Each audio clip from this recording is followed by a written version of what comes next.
Geo Connect Asia 2025 in Singapore.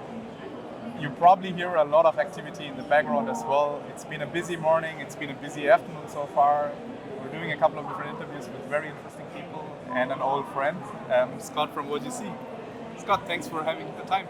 Absolutely, great to be here with you. Thank you very much. So for those of you who don't know Scott and what the work you do at OGC, do you want to briefly introduce yourself? Sure. I work as OGC's Chief Standards Officer, which means my duty is really to work with our members to facilitate the process, develop standards, best practices, and other OGC deliverables, but ensure that the members do the really hard work, and I just try to make sure it's coordinated and following our rules.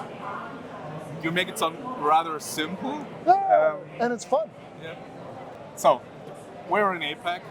We're in a region that OGC has traditionally been not that focused on. No. It's fair to say, right? No. So maybe let's start there.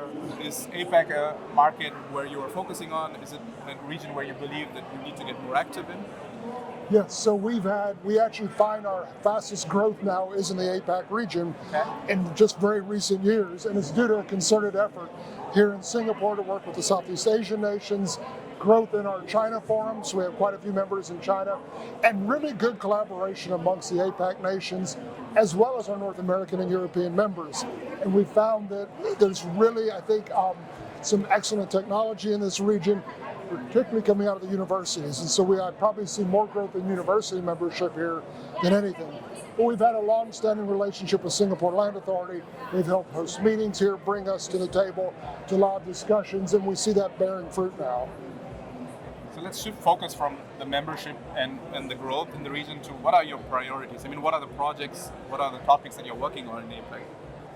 So the APAC region has had a very heavy focus on artificial intelligence technologies. So out of Wuhan University in China was originated a standard in the last couple of years for training data markup language for artificial intelligence. It's a mouthful, but effectively metadata for your training data so that you know what you're putting into your AI algorithm is well described, and when you validate against the outcome, you have information about your validation data set. That work started here with research in APAC, but had contributions from all around the world to develop a really robust and now universally adopted standard. AI is just really good here. The universities are cranking out good people, and what we're seeing is industry and governments are more willing to take on AI challenges here than a slightly more conservative North American or European market. It's interesting that you mentioned, and thanks for making life easier for me, because AI is a topic that I do have to bring up in pretty much every interview in 2025. And in the last conversation that I had with Peter Rabley, the CEO of OGC, Peter did mention that AI is a big focus for you. Yeah. Do you see that as something that's going to create the next boom for standards at OGC? I think what it's going to do is help us do a better job of focusing on standards to address what the end user needs.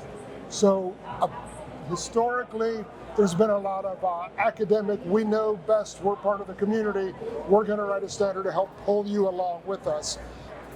AI is out in the wild and it's crazy and everyone's got their own way to use it. And what we need is to harness that user insight into what value they're getting and in a way reverse engineer the standards to help them get more confidence that the results they're asking for are what they want.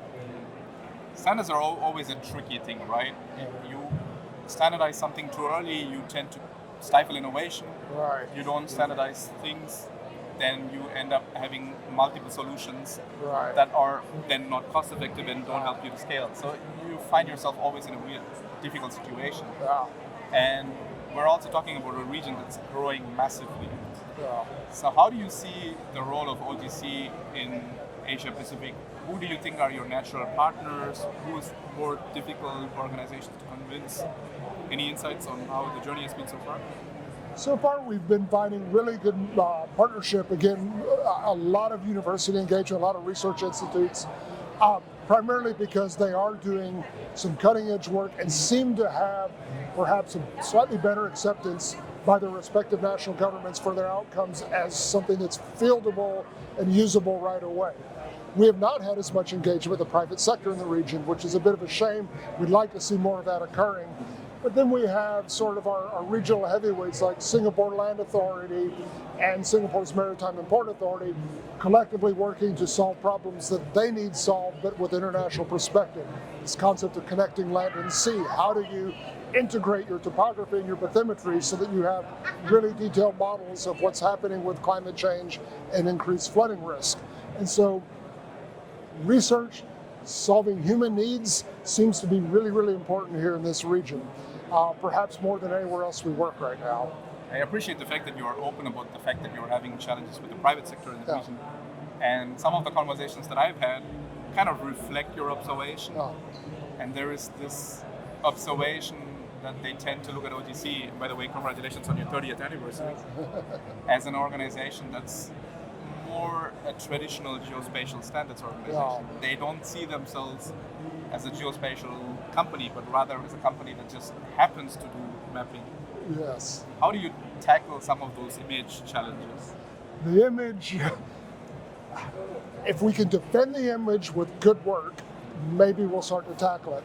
And so we put in place, starting in 2018, a very concerted effort to, instead of develop these huge monolithic standards that you need to be a spatial expert to work with, to instead develop standards that comprise of little building blocks, little bits and pieces that you can implement as you need them.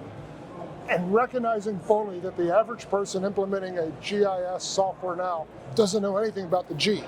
They know about the information, they know about the science of it all.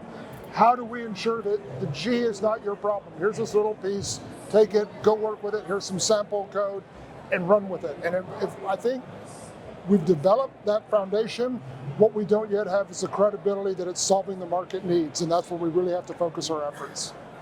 Thanks a lot, Scott.